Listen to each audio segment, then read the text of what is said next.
Fala, torcedor vascaíno, torcedora vascaína. Muito bom dia para todos vocês. Vamos falar sobre o jogo de ontem. Ontem eu fiz apenas uma live no Instagram, conversando lá com o pessoal sobre o jogo.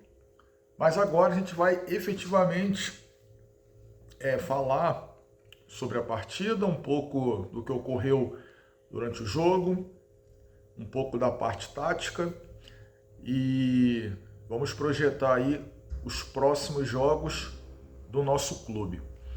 Bom, Vasco da Gama 5, Coritiba 1, jogo em São Januário, uma grande festa da torcida no retorno dela ao estádio, na reabertura de São Januário, um mosaico muito bonito que foi feito ali nas sociais e o time correspondeu dentro do campo. Eu cravo aqui, esse Vasco do Ramon Dias, esse time não será rebaixado. Assim como ele afirmou que o time não cai, eu também afirmo aqui, esse time do Ramon Dias não cai. O Vasco, que estava a passos largos de ser rebaixado, era o Vasco do Barbieri.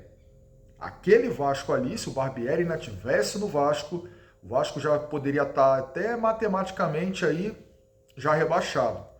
Porque é visível a diferença do Vasco do Barbieri para o Vasco do Ramon Dias. Vamos contextualizar para depois a gente entrar na questão do jogo. O Vasco do Barbieri jogava num 4-3-3 posicional e não tinha repertório de jogo. Era um time que jogava de uma única forma. O time do Barbieri jogava apenas pelos lados do campo e bola longa no Pedro Raul. O Vasco do Barbieri não tem o que o time do Ramon Dias tem. O time do Ramon Dias tem repertório de jogo. O time do Ramon Dias, ele joga por dentro, ele joga por fora, o meio-campo se aproxima do ataque. E aí você pode falar, tá, mas o Barbieri não tinha as peças que o Ramon tem. Beleza, concordo com você. Só que mesmo assim, o Barbieri tinha que dar, como treinador, um repertório maior, uma forma maior, diversas formas de maneira de jogar. E não jogar de uma única forma. Mesmo com as peças escassas para o Barbieri. E o Ramon Dias, aos poucos, colocou a sua filosofia, colocou a sua forma de jogo. Então o Vasco é um time que hoje é um time que compete, é um time competitivo, é difícil ganhar do Vasco. Os jogadores estão focados, estão juntos com o treinador nessa fuga contra o rebaixamento. E ontem foi visível isso. O que o Vasco fez ontem? O Vasco entrou em campo para não dar chance nenhuma ao Coritiba. O Vasco entrou em campo aplicado, o Vasco entrou em campo mordendo muito e com a bola jogando. Um time que procurou os lados do campo e o lado direito do Vasco, onde você tinha ali o Puma Rodrigues, o Paulinho e o Rossi jogando bem por aquele lado. Do lado esquerdo, Payet, o Piton e o Praxedes. Então já se vê um desenho um pouco diferente. Já se vê o quê? 3 jogadores dos lados do campo. E dali saía o quê? Algumas triangulações, algumas tabelas. E isso abre a defesa adversária. O Coritiba foi para o Rio para não perder. Se você chegasse para os torcedores, para os jogadores do Coritiba, vamos fechar um empate aqui, o Coritiba ia sair feliz da vida, saindo do Rio com um empate. Só que o Vasco, como eu falei, não permitiu isso. O Vasco ficou em cima. Quando perdia a bola, fazia aquela pressão pós-perda. Vamos pressionar para a gente roubar rapidamente essa bola. O Vasco entrou num 4-1-4-1, tá? A linha de defesa com Puma Rodrigues, Medel, Léo e o Lucas Piton. À frente dessa linha de defesa, o Zé Gabriel.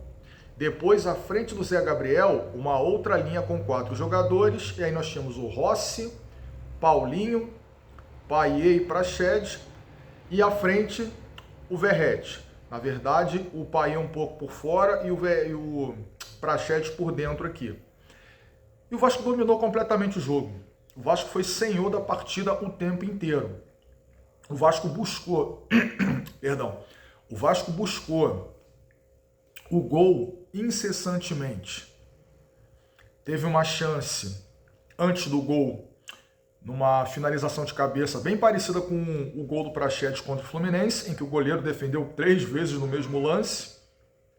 No escanteio, olha lá, é tirada da área, o Rossi pega a bola, levanta a cabeça e cruza certinho para o Zé Gabriel abrir o placar, fazer 1-0.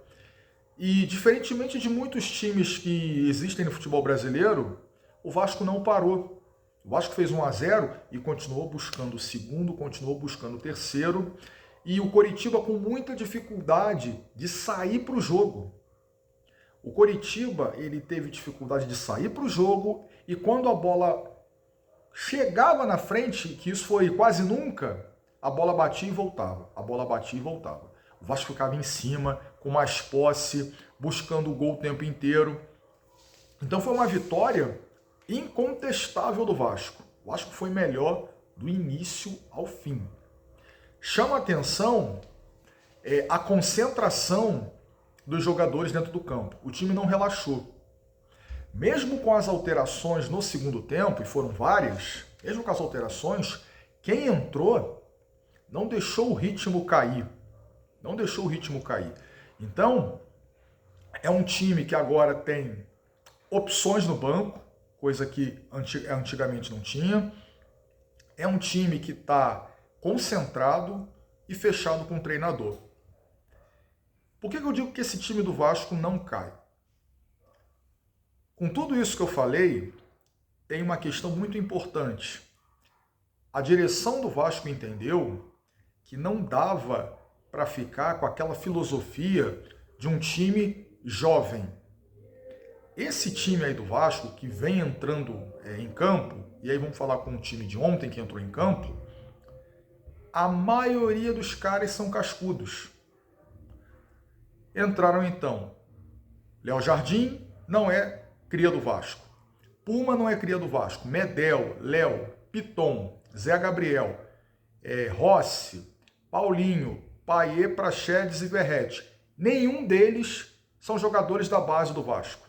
Ah, o Praxedes passou lá quando era pequenininho pela base, ok, mas não se formou jogador pelo Vasco. O que eu quero dizer com isso? O Vasco entendeu que também para sair dessa situação ia ter que encorpar o elenco com jogadores experientes. Ontem, como eu falei, não tinha um jogador da base começando. E isso é bom. Por quê? Vamos contextualizar. O Vasco, nos últimos anos, vive um momento de ebulição, um momento de queda para a segunda divisão, questões de problemas financeiros, enfim. E se depositava muito nos garotos da base a solução para os problemas do Vasco. E eu sempre digo o seguinte, garoto da base não é solução para o time principal. Garoto da base é alternativa para o time principal. Só que como o Vasco estava duro, sem condições de fazer grandes investimentos, pegava os garotos promissores da base, coloca em cima e vai, resolve aí. Hoje os meninos entram sem tanto peso. É por isso que o Gabriel Peck vem do banco contra o Fluminense sem peso algum e joga mais relaxado, faz 2 gols. É por isso que o Peck entrou ontem, entra relaxado com o time encaixado e faz 1 gol e joga bem. É por isso que o Marlon Gomes, quando entra, tem entrado bem. Porque tanto o Gabriel Peck quanto o Marlon Gomes, eles não são, para esse atual elenco, as soluções dos problemas. Eles são alternativas. E é isso que tem que acontecer. É isso que tem que acontecer. O Ramon Dias, quando ele chegou, ele logo pediu, eu preciso de reforços. Eu preciso de ingredientes para fazer um bom prato.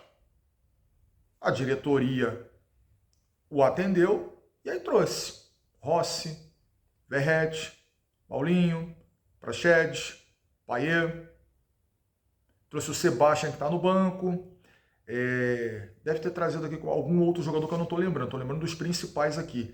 Esses jogadores, juntamente com os que estavam lá, e juntamente com o grande trabalho que o Ramon Dias vem fazendo, esses caras deram uma nova vida ao time do Vasco. Se jogar o Vasco, se desse para colocar o Vasco do Barbieri, né, o Vasco do Barbieri contra o Vasco do Ramon Dias, o Vasco do Ramon Dias certamente iria engolir o Vasco do Barbieri. Certamente.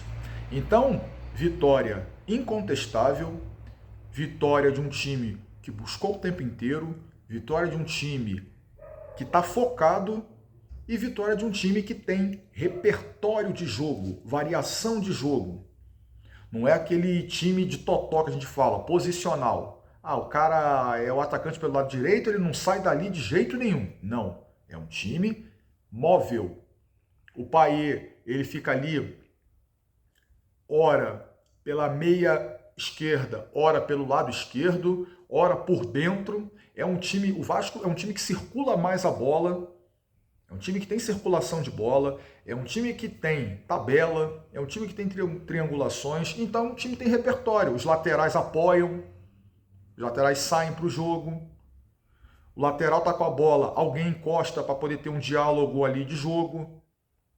Enfim, a defesa está bem protegida, a defesa não dá sustos.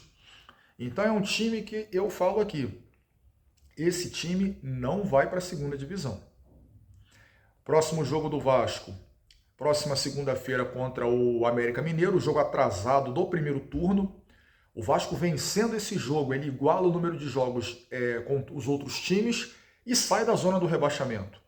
O Vasco vencendo o América, ele passa Santos, Bahia e o Goiás. No caso, ele passa Santos e Bahia na pontuação e empata com o Goiás no número de pontos. O Vasco iria a 26. Só que o Vasco teria uma vitória a mais que o Goiás. Então, é um jogo em que o Vasco tem que se impor lá dentro do mesmo jogo sendo no Independência, o Vasco tem que se impor diante do América. O América é o penúltimo colocado, faz uma campanha ruim. Eu diria que 2 vagas para o rebaixamento, na minha visão, estão definidas. Para mim, Coritiba e América vão ser rebaixados e faltam 2 vagas aí. Faltam 2 vagas a serem preenchidas. E com o futebol que o Vasco está jogando, uma dessas 2 vagas que estão faltando não irá ser do Vasco. Pode ter certeza disso. Se você pegar ali os 4 da zona do rebaixamento e mais os 2, 3 que estão logo acima, o melhor futebol certamente é o do Vasco. O melhor futebol certamente é o do Vasco. Pode ter certeza disso. Então o Vasco tem, depois do América Mineiro, o Santos na Vila. Esse jogo do Santos vai ser com torcida. Embora o Santos tenha sido punido pelo STJD com 2 jogos, o Santos conseguiu um efeito suspensivo e a partida na Vila Belmiro vai ter público. Mas é um jogo que dá para o Vasco vencer. O time do Santos não é nada demais, não é à toa que está brigando para não ser rebaixado. Então, o Vasco tem que chegar na Vila Belmiro sem medo de jogar, com coragem. Jogar na Vila como jogou contra o Coritiba. Ah, mas é outro time, a estratégia é diferente. A estratégia pode ser diferente. A postura, não. O Vasco precisa de pontos. O Vasco precisa pontuar. E tem que chegar na Vila e olhar para o Santos, respeitar o Santos, respeitar a história, legal, ok, mas vencer o jogo. Vencer o jogo. Não tem o que discutir. Beleza, pessoal? Então é isso. Vamos nos manter confiantes. Esse time não cai. Bom final de semana para todos. E eu volto depois do jogo América Mineiro e Vasco, jogo na segunda-feira. Tá bom, pessoal? Um abraço e até mais. Fui!